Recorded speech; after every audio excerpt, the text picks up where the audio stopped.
నమస్తే, welcome to morning edition. నేను ప్రియా శర్మ. బులెటిన్ల ముందుగా హెడ్లైన్స్ చూద్దాం. ఎమ్మెల్యేలను ఎంపీలను ఎన్నుకునే ఎన్నికలు కావు, 5 వారాల్లో కురుక్షేత్ర యుద్ధం జరగబోతోందన్న జగన్.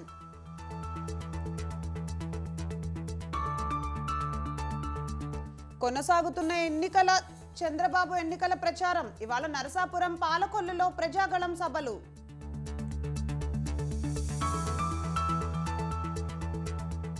రైతుల పక్షాన ఆందోళనకు సిద్ధమవుతున్న కమలదళం. ఇవాల్టి నుంచి రాష్ట్ర వ్యాప్తంగా బీజేపీ సత్యాగ్రహ దీక్షలు.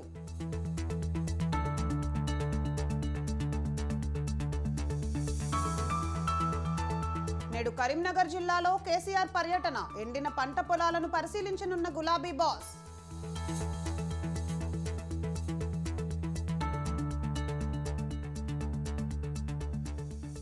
నేడు కాంగ్రెస్ మేనిఫెస్టో రిలీజ్. గ్యారంటీలతో జనం ముందుకు ఏఐసీసీ.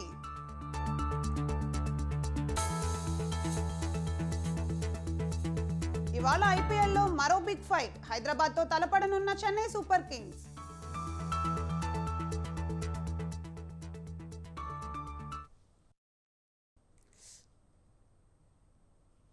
చంద్రబాబులా మోసం చేయవద్దని అన్నారు సీఎం జగన్. నాయుడుపేటలో నిర్వహించిన మేమంతా సిద్ధం సభలో చంద్రబాబుపై జగన్ మండిపడ్డారు. వాలంటీర్ల వ్యవస్థ ద్వారా ప్రతి నెల 1వ తేదీన పెన్షన్లు అందించామని, కానీ దాన్ని జీర్ణించుకోలేక అసూయతో పెన్షన్లు అడ్డుకుంటున్నారని ఆరోపించారు. పెన్షన్ కోసం వెళ్లి ఎండ తీవ్రత తట్టుకోలేక 31 మంది వృద్ధులు ప్రాణాలు విడిచారని చెప్పారు. తాము అధికారంలోకి వచ్చిన తర్వాత 1000 రూపాయలు ఇస్తున్న పెన్షన్ను 3000కు పెంచామని గుర్తు చేశారు. మళ్లీ అధికారంలోకి వచ్చి తొలి సంతకం వాలంటీర్ల వ్యవస్థపైనే చేస్తానని జగన్ హామీ ఇచ్చారు.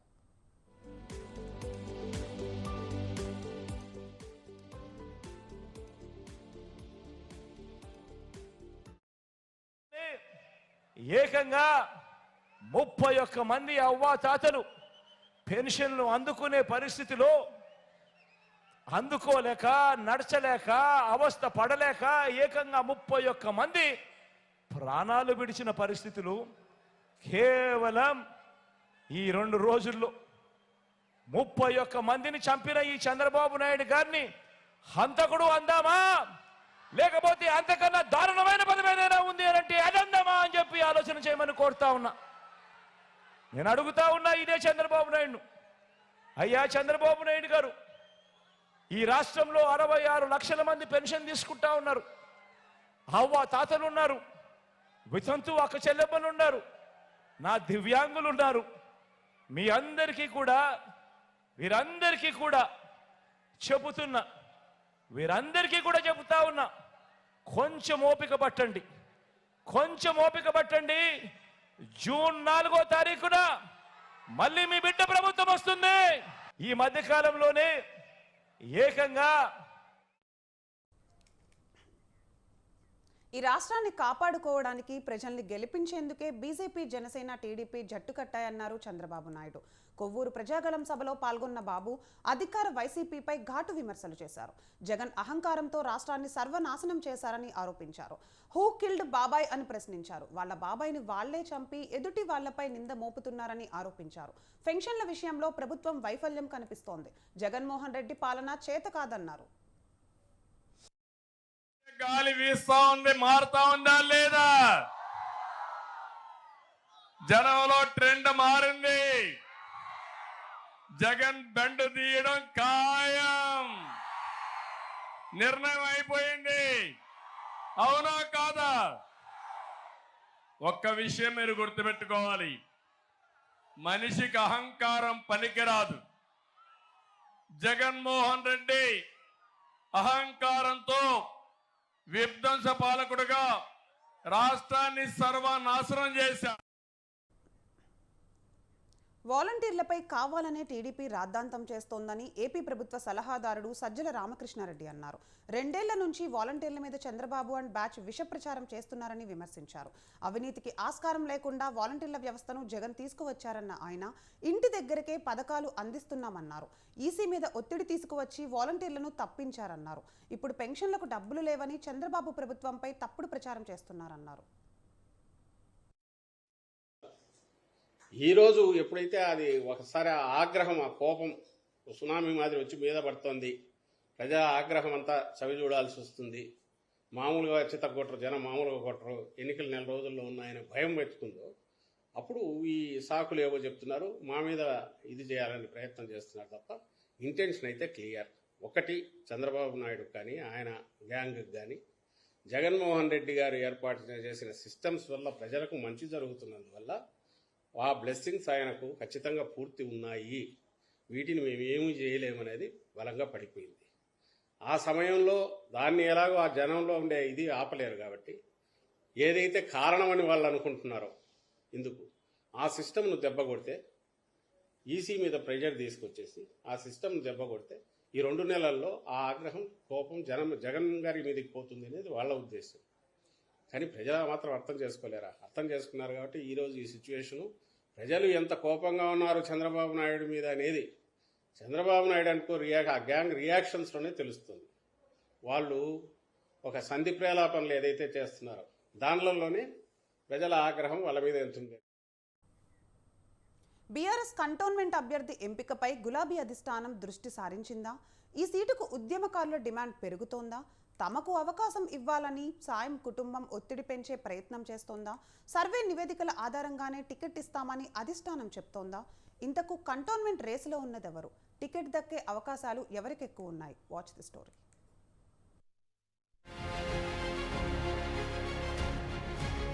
సికింద్రాబాద్ కంటోన్మెంట్ అసెంబ్లీ అభ్యర్థి ఎంపిక బీఆర్ఎస్ అధిష్టానానికి సవాల్గా మారినట్లు తెలుస్తుంది.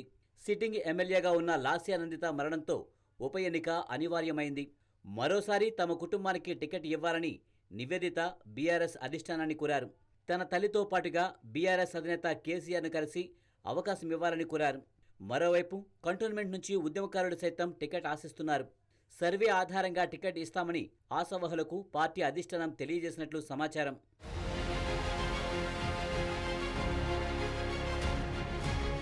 సికింద్రాబాద్ కంటోన్మెంట్ అసెంబ్లీ నియోజకవర్గం బీఆర్ఎస్ పార్టీకి సిట్టింగ్ స్థానంగా ఉంది. గత అసెంబ్లీ ఎన్నికల్లో లాస్యానందిత విజయం సాధించారు. ఆమె మరణించడంతో కంటోన్మెంట్కు ఉప ఎన్నిక జరగబోతుంది. ఇప్పటికే ఎన్నికల షెడ్యూల్ వచ్చింది. ఈ నెల 18న ఎన్నికలకు నోటిఫికేషన్ రానుంది.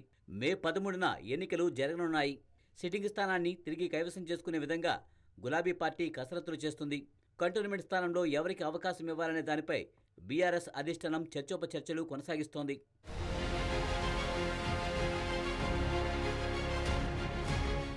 ఎమ్మెల్యేగా ఉన్న సమయంలో సాయన్న మృతితో కుమార్తె లాస్యానందితకు పార్టీ అవకాశం కల్పించింది. ఆమె సైతం కారు ప్రమాదంలో గత నెలలో మృతి చెందింది. దీంతో ఆమె సోదరి నివేదిత పార్టీ అధినేత కేసీఆర్ను కలిసి తనకు ఛాన్స్ ఇవ్వాలని కోరారు. ఈ పరిస్థితుల్లో కంటోన్మెంట్ స్థానంలో ఎవరికి టికెట్ ఇస్తే గెలుపు అవకాశాలు ఉంటాయనే దానిపై బీఆర్ఎస్ అధిష్టానం సమాలోచనలు జరుపుతోంది. మరోసారి సాయన్న కుటుంబానికి అవకాశం ఇస్తే సెంటిమెంట్ కలిసి వస్తుందా లేదా అనే దానిపై లెక్కలు వేస్తుంది.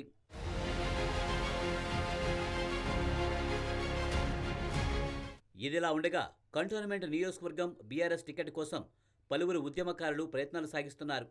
గత అసెంబ్లీ ఎన్నికల్లోనే తమకు టికెట్ ఇవ్వాలని పార్టీ అధిష్టానాన్ని కోరారు. సాయన్న కుటుంబంపై ప్రజల్లో ఉన్న ఆదరణతో ఉద్యమకారులకు అవకాశం రాలేదు. ఇప్పుడు మళ్లీ ఉప ఎన్నికలు జరుగుతుండటంతో ఉద్యమకారులు తెరమీదకు వచ్చారు.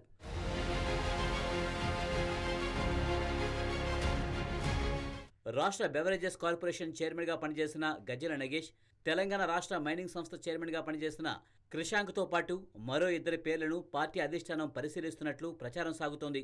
గత అసెంబ్లీ ఎన్నికల సమయంలో BRS working president KTR Twitter వేదికగా క్రిషాంక్కు టికెట్ ఇవ్వడం లేదని తెలియజేశారు.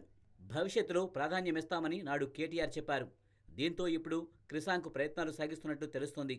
కంటోన్మెంట్ నియోజకవర్గ ఇన్ఛార్జిగా మల్కాజ్గిరి ఎమ్మెల్యే మరి రాజశేఖర రెడ్డిని అధిష్టానం నియమించింది. కంటోన్మెంట్ అభ్యర్థి ఎంపికపై స్థానిక నేతలతో ఆయన చర్చలు జరుపుతున్నారు.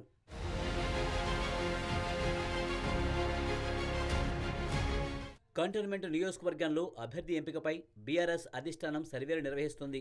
పార్టీపైన పలువురు నేతలపైన ప్రజల నుంచి ఫీడ్బ్యాక్ తీసుకుంటుంది. సర్వేల ఆధారంగానే అభ్యర్థిని ఎంపిక చేస్తామని ఆశావహులకు గులాబీ అధిష్టానం స్పష్టం చేసినట్లు తెలుస్తుంది. అసెంబ్లీ ఎన్నికల తర్వాత బీఆర్ఎస్ పార్టీ గడ్డు పరిస్థితి ఎదుర్కొంటోంది. ఎన్నికల్లో 39 అసెంబ్లీ స్థానాలకు పరిమితమైంది. ఇప్పటికే 2 సిట్టింగ్ ఎమ్మెల్యేలు దానం నాగేందర్, కడియం శ్రీహరి కాంగ్రెస్ పార్టీలో చేరారు. భద్రాచలం ఎమ్మెల్యే తెల్లం వెంకట్రావు సైతం కాంగ్రెస్ పార్టీలో చేరేందుకు సిద్ధమవుతున్నారు. దీంతో బీఆర్ఎస్ పార్టీ అలర్ట్ అయింది. నిబద్ధతతో ఉండేవారికి, గెలిచే అవకాశం ఉన్న వారికే టికెట్ ఇవ్వాలని బీఆర్ఎస్ అధిష్టానం భావిస్తుంది. ఇందులో భాగంగానే అభ్యర్థి ఎంపికపై ఆచితూచి వ్యవహరిస్తున్నట్లు సమాచారం.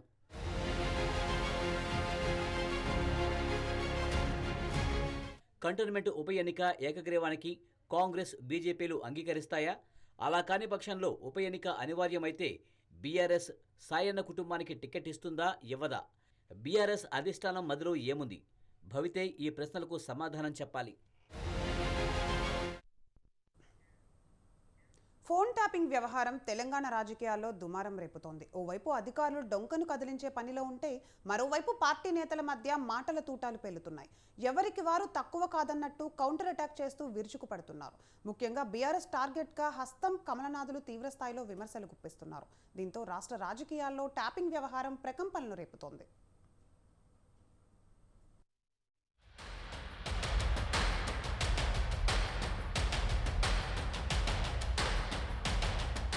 తెలంగాణ రాజకీయమంతా ఫోన్ ట్యాపింగ్ చుట్టే తిరుగుతోంది.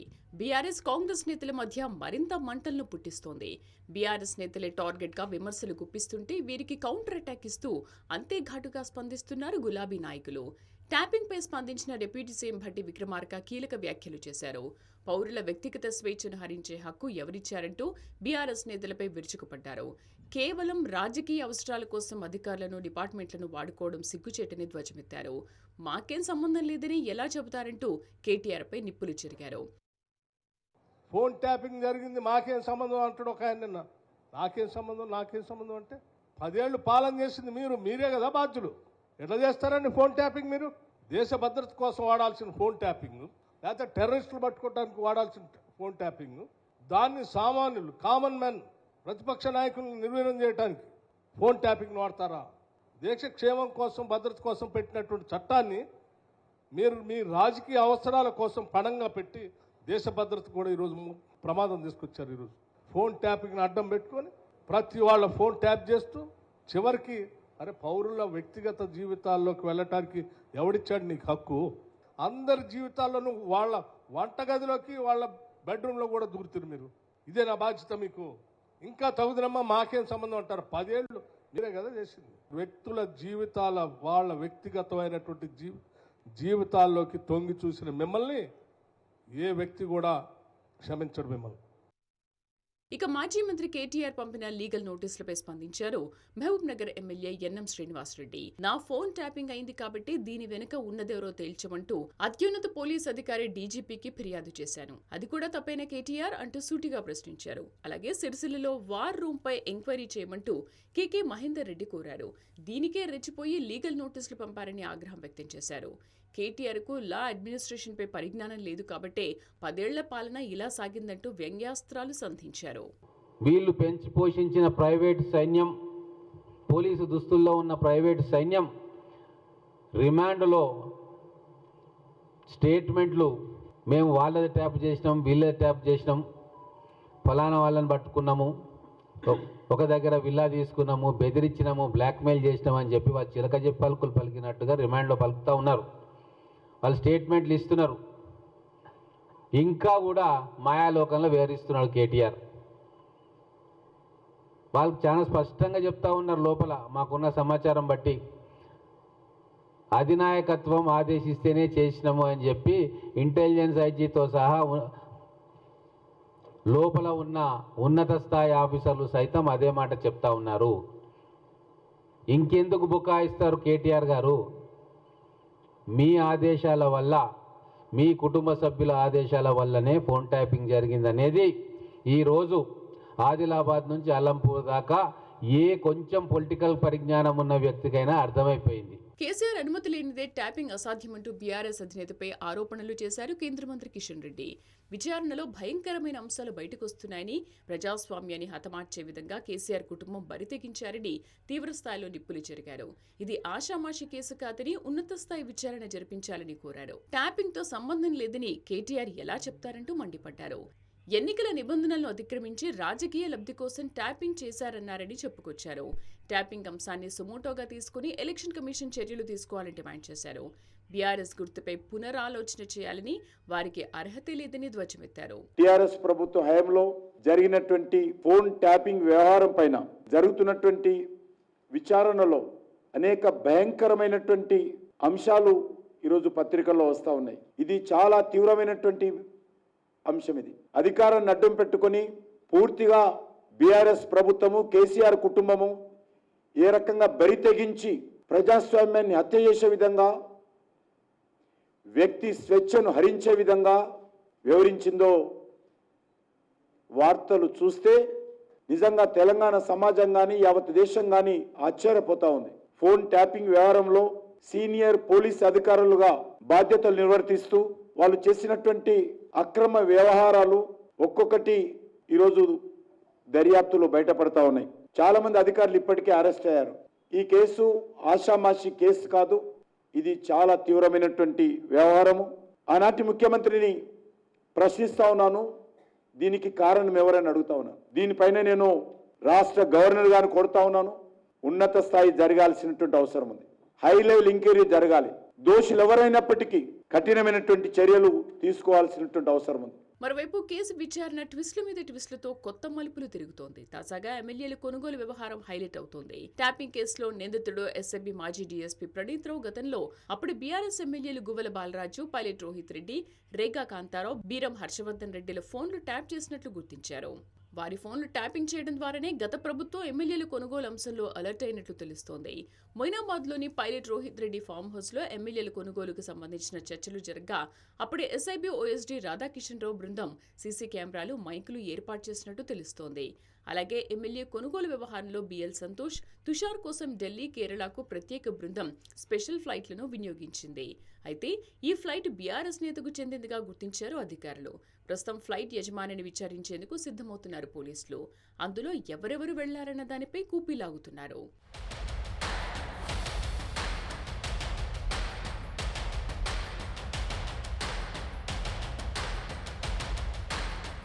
మొత్తానికి ఫోన్ ట్యాపింగ్ వ్యవహారం రాజకీయ రగడకు దారితీసింది.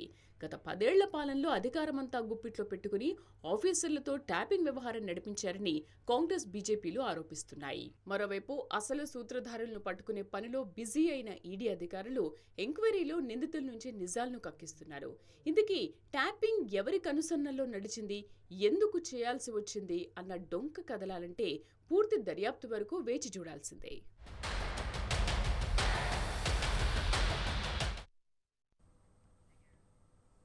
మహారాష్ట్ర రాజకీయ చిత్రం మహా గందరగోళంలా కనిపిస్తోంది. మహారాష్ట్ర హుందా రాజకీయాలకు ఒకప్పుడు పెట్టింది పేరు. రాష్ట్రంలో సీఎంగా పనిచేసిన ఎందరో జాతీయ రాజకీయాల్లో కీలక పాత్ర వహించారు. కేంద్రంలో ప్రధాని, డిప్యూటీ ప్రధాని కీలక పాత్ర వహించారు, పదవులను అలంకరించారు. ప్రస్తుతం శివసేన, ఎస్సీపీ వంటి పార్టీలు చీలి లోక్సభ ఎన్నికల వేళ 6 పార్టీలు 3 కూటములుగా రాజకీయం తయారైంది. తమ ఉనికిని కాపాడుకునేందుకు అన్ని పార్టీలు నానా తంటాలు పడుతున్నాయి. మరోవైపు పార్టీ గుర్తు గడియారం కోసం అజిత్ పవార్ వర్గం, శరద్ పవార్ వర్గం కోర్టులో కొట్లాడుతున్నాయి. ఎన్నికల్లో ప్రజలు ఎవరిని సిసలైన పార్టీగా ప్రకటిస్తారో చూద్దాం.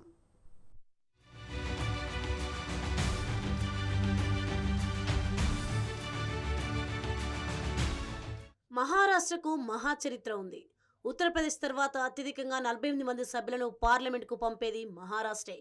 ఒకప్పుడు మహారాష్ట్రలో 6 పార్టీలు 2 కూటములుగా ఏర్పడి ఎన్నికల గోదాలో తమ అదృష్టాన్ని పరీక్షించుకునేందుకు సిద్ధమవుతున్నాయి. ఒక పక్క శివసేన, ఉద్ధవ్, బాలాసాహెబ్ ఠాక్రే, కాంగ్రెస్, నేషనలిస్ట్ కాంగ్రెస్ పార్టీ శరద్ పవార్ వర్గంతో కూడిన మహావికాస్ ఆఘాడీ, మరోపక్క బీజేపీ సీఎం ఏక్నాథ్ షిండే నాయకత్వంలోని real Shiv Sena, deputy CM Ajit Pawar నాయకత్వంలోని రియల్ ఎన్సీపీలతో కూడిన మహాకూటమి. ఈ గందరగోళం నేపథ్యంలో మహారాష్ట్ర లోక్సభ ఎన్నికల్లో నరేంద్ర మోదీ చరిష్మా కూడా మహాకూటమి అభ్యర్థులను ఏ మేరకు గట్టెక్కిస్తుందో చూడాలి.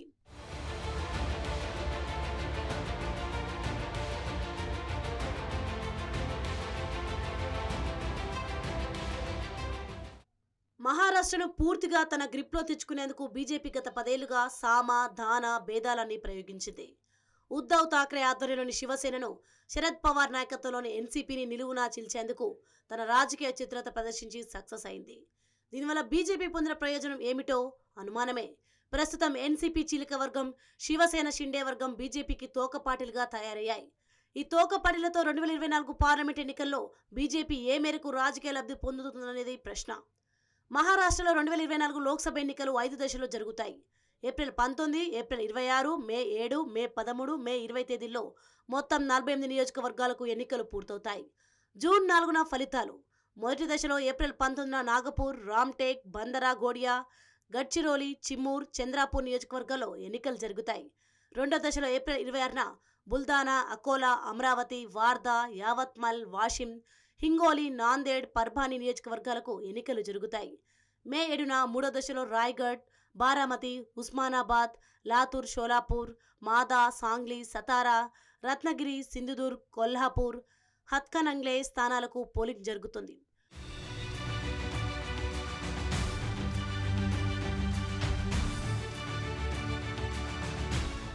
లోక్సభ ఎన్నికలు నాలుగో దశలో మే 13న నందూర్బార్, జల్గావ్, రావేర్, జల్నా, ఔరంగాబాద్, మావల్, పూణే, షిరూర్, అహ్మద్నగర్, షిర్డీ, బీడ్ నియోజకవర్గాలకు ఎన్నికలు జరుగుతాయి.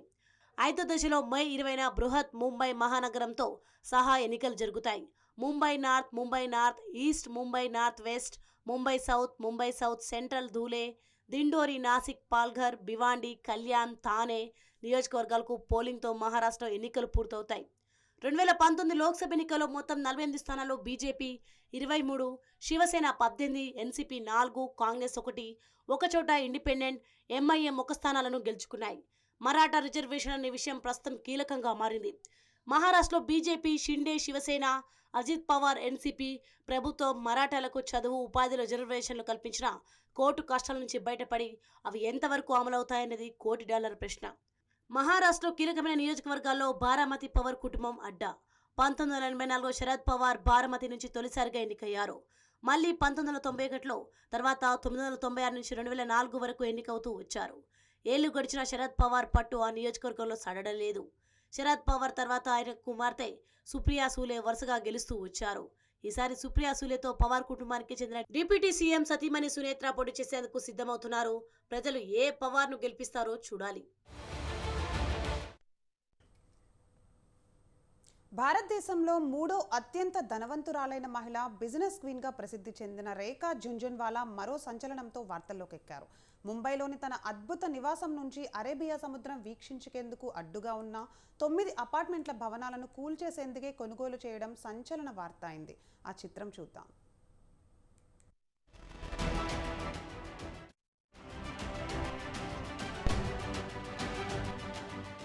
రేఖా జంజన్వాలా పరిచయం అక్కర్లేని ప్రఖ్యాత మహిళ. మన దేశంలోనే మూడో అత్యంత ధనవంతురాలు. ఫోర్బ్స్ కథనం ప్రకారం ఆమె ఆస్తుల విలువే 66,000 కోట్ల రూపాయలు ఉంటుంది. స్టాక్ మార్కెట్ కింగ్ గా పేరొందిన రాకేష్ జంజన్వాలా సతీమణి.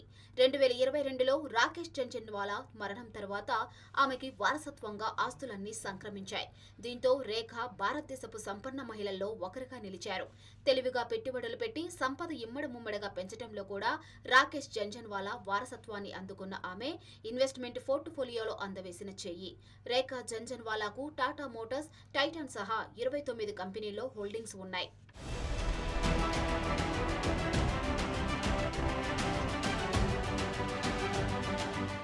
ముంబై యూనివర్సిటీలో గ్రాడ్యుయేట్ అయిన రేఖ 1987లో రాకేష్ జంజన్వాలాను వివాహం చేసుకున్నారు. వీరికి 3 పిల్లలు, నిష్ఠా, కవలలు ఆర్యమన్, ఆర్యవీర్. రాకేష్ జంజన్వాలా 2022 ఆగస్టు 14న కన్నుమూశారు. ఆయన మరణించే నాటికి ఆయన ఆస్తుల విలువ సుమారు 41,000 కోట్ల రూపాయలు. ఆ తర్వాత రేఖా జంజన్వాలా తన వాణిజ్యపరమైన తెలివితేటలతో పెట్టుబడులు పెడుతూ ఆస్తులను ఇప్పుడు ఏకంగా 66,000 కోట్ల రూపాయలకు పెంచారు.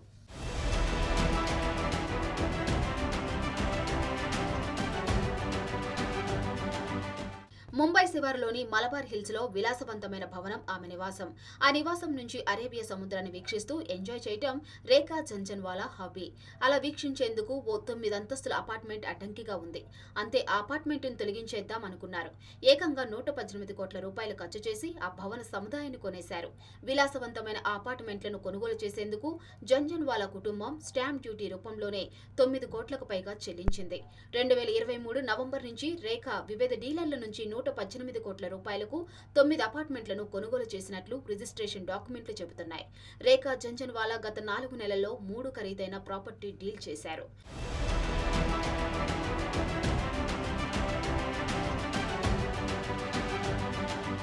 గత వారం జరిగిన మరో డీల్లో జంజన్వాలా వాల్కేశ్వర్లో మరో 11 కోట్ల రూపాయల విలువైన అపార్ట్మెంట్ను కొనుగోలు చేశారు. 1666 చదరపు అడుగుల కార్పెట్ ఏరియాలో విస్తరించిన ఈ అపార్ట్మెంట్ అరేబియా సముద్రానికి సమీపంలో 50 ఏళ్లకు పైగా పురాతనమైన రాక్ సైడ్ అపార్ట్మెంట్లో ఉంది. దీనికోసం స్టాంప్ డ్యూటీ, రిజిస్ట్రేషన్ ఫీజుగా మరో 59 లక్షల రూపాయలు చెల్లించారు. 2023 నవంబర్లో రేఖా జంజన్వాలాకు చెందిన కిన్నొంటే ఎల్ఎల్పి సంస్థ కోసం ముంబైలోని బాంద్రా కుర్లా కాంప్లెక్స్ లో 1,94,000 చదరపు అడుగుల కమర్షియల్ ఆఫీస్ స్థలాలను కొనుగోలు చేశారు. దీని ఖరీదు సుమారు 739 కోట్ల రూపాయలు. ఇలా బిజినెస్ సామ్రాజ్యాన్ని విస్తరిస్తున్న రేఖ నేడో రూపో అత్యంత ధనవంతురాల్లో నెంబర్ 1 కాగలరు.